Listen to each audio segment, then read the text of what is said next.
Colorectal cancer is a high-yield malignant and the third leading cause of cancer death in North America. In terms of epidemiology and risk factors, most patients are over 50 years old, with about 25% having a family history.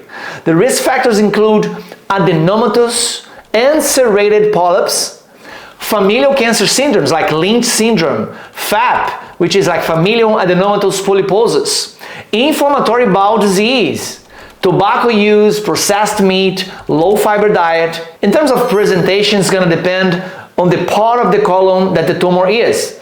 Right-sided ascending cancer usually causes, occult bleeding, iron deficiency anemia, weight loss. Left-sided descending cancer usually causes obstruction, hematochezia, colic pain, narrow stools. Rectal sigmoid cancer is the most common location and often presents with hematochezia and obstruction, as we just talked about.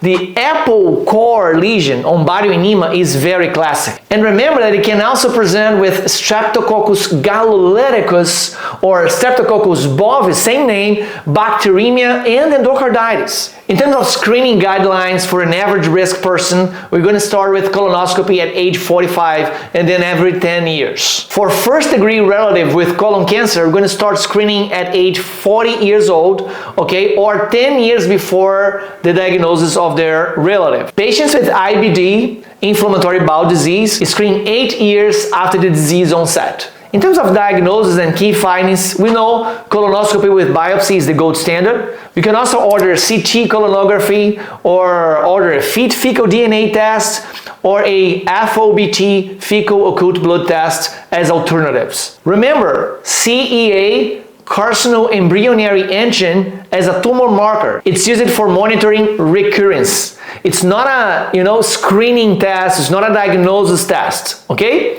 In terms of metastasis, the liver is the most common site of metastasis due to the portal drainage, right? That makes sense. And to finish this video, the key takeaway for you guys: right-sided bleeds, left-sided obstructs, iron deficiency anemia in older males or post-menstrual woman is equal colon cancer until proven otherwise, right? Colonoscopy is the gold standard. You're going to use the CEA, the carcinoembryonary antigen, as a marker to monitor for recurrence, not screening, not diagnosis. Know the presentation, the screening, metastasis pattern. This is classic for step 1, so save this to review afterwards and share with your friends also preparing for step 1.